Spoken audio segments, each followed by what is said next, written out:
रात में भी कार्बन डाइऑक्साइड खींचती है और ऑक्सीजन आपको देती है।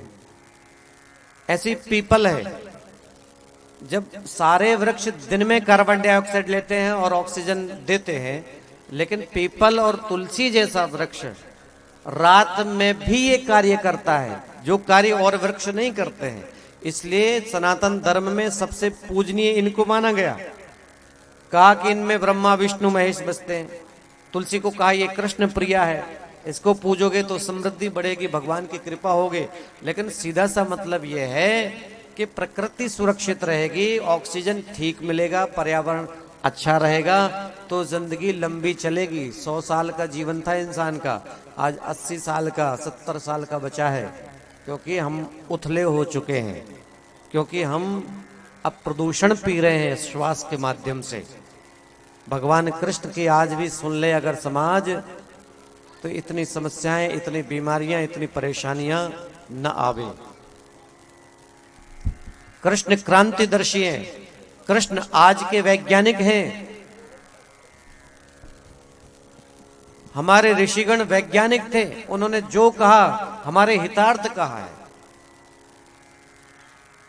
देखो, हर घर में पीपल नहीं हो सकता, हर आदमी पीपल नहीं लगाता। भगवान की व्यवस्था देखो, आपकी रक्षा कैसे कर रहे हैं भगवान। आपको पता है ज्यादातर पीपल आपके घरों में, आपके आंगन में कहीं भी उगाता है। क्यों उगता है? किसी पंछी के माध्यम से भगवान पीपल के बीज को यत्र तत्र बिखेर रहा है कि मेरे बच्चे, ये मनुष्य प्राणी, ये सुरक्षित हों। पीपल लगाओ अपने हाथ से, और लगा हुआ पीपल काटना तो कभी है ही नहीं, वो तो आप जानते हैं। इसीलिए नहीं काटा जाता है क्योंकि वो सबसे महत्वपूर्ण है।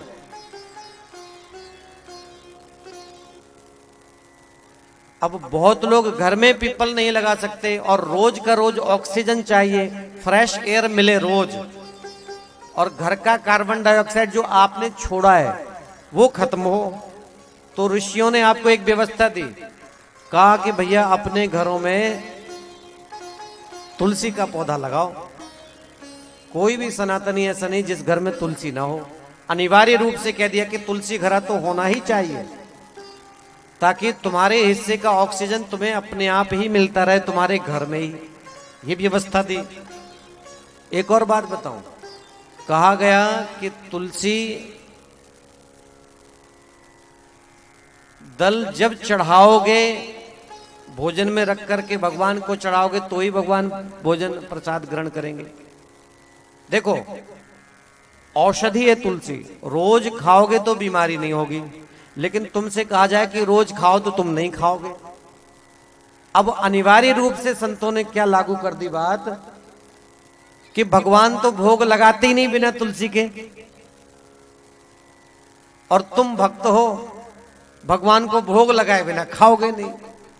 तो अनिवार्य रूप से बात लागू कर दी गई कि तुलसी का पत्ता जब तुम थाली में रखोगे, फिर भोग लगाओगे, तो भगवान ग्रहण करेंगे। तो तुमने भोग भगवान को लगा दिया, अब इसके बाद उस पत्ते को निकाल के तो फेंकोगे नहीं। तो अगर 2-4 पत्ते रोज तुम्हारे भीतर जा रहे हैं, तो बीमारियां भीतर की नहीं रहेंगी, प्रतिरोधक क्षमता बढ़ेगी, हाँ, इम्यूनिटी पावर आपका बढ़ेगा, ताकि आप रोगों से लड़ सको और समस्याओं का समाधान पा सको। इसकी एक कितनी बढ़िया सटीक सुव्यवस्था दी हमारे संतों ने, हमारे ग्रंथों ने, हमारी परंपरा ने। अनिवार्य रूप से लागू किया कि तुम्हारे थाली में तुलसी पत्ता होना चाहिए, अनिवार्य रूप से। एक और निवेदन करता हूं, आपको पता है कि तुलसी दल बहुत महत्वपूर्ण है। सनातन धर्म ने कहा कि जो तुलसी दल खाएगा भगवत कृपा का अधिकारी तो बनेगा, लेकिन रोगों से भी निजात उसे मिलेगा। और नियम क्या दिया, गौर से समझना। चला पढ़े लिखे बच्चे समझे तो और उनको आनंद आएगा, सब लोगों के समझने की बात है। हालांकि कहा गया कि तुलसी दल खाना, लेकिन चबाना मत। क्योंकि अगर चबाओगे तो भगवान रूठ जाएंगे, क्योंकि ये तो कृष्ण प्रिया है।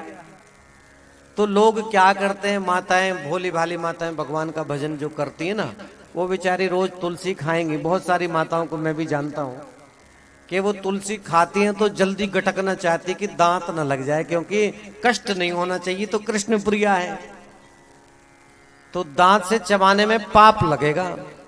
अब मजे की बात समझ लो, जब चबाने से पाप लगेगा तो गटकने से कौन सा पाप कम हो जाएगा? अगर पाप लगना है तो गटकने से भी लगना चाहिए। लेकिन एक कैसी सुव्यवस्था दी, और कितना साइंस इसमें छिपा हुआ, आप समझिए जरा। तुलसी दल में मरकरी पाया जाता है, पारा। अगर आप दांतों से प्रतिदिन तुलसी का पत्ता चबाओगे, और अगर 1 महीने तक आपने तुलसी का पत्ता दांतों से चबाया, तो इतना रिएक्ट करेगा आपके दांतों को कि आपकी बत्तीसी झड़ सकती है। तो आपकी बत्तीसी भी न झड़े और आपके रोग भी मिट जाएं, इसलिए संतों ने एक नियम दिया कि भैया खाना है सीधा गटक जाना है, उसको दांतों से नहीं चबाना, क्योंकि हंसने में बत्तीसी आपकी प्रकट होनी चाहिए, वो न झड़े। इतनी फिक्र की गई। हमारे एक एक किसी भी पूजा विधि को देखें, सब में विज्ञान छपा है, बस समझने की बात है। हम लोग नहीं समझ पा रहे।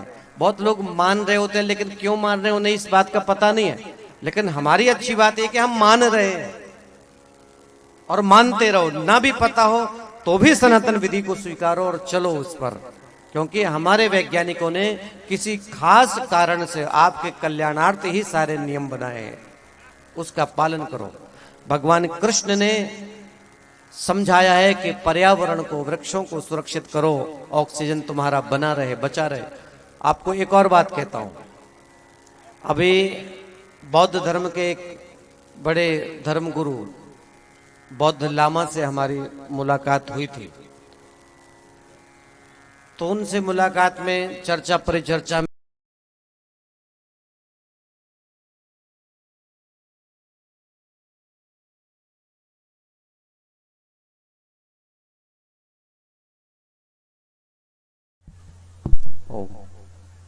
जब हमारी उनसे बौद्ध धर्म गुरु से चर्चा हो रही थी,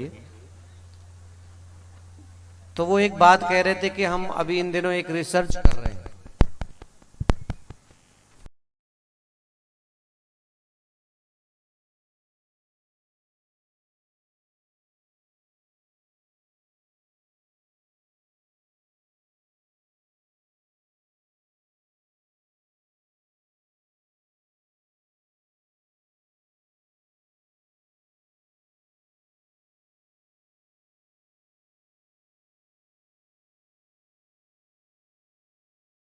है,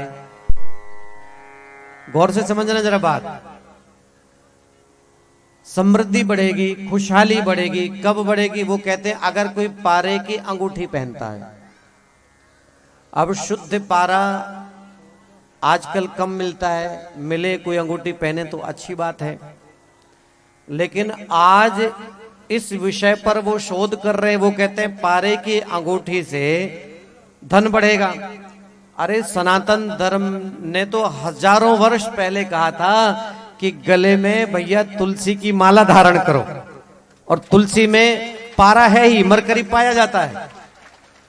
तो हमारे यहां तो समृद्धि की, सुख की, भगवान की कृपा की निशानी है कि आपके गले में तुलसी की माला होनी चाहिए।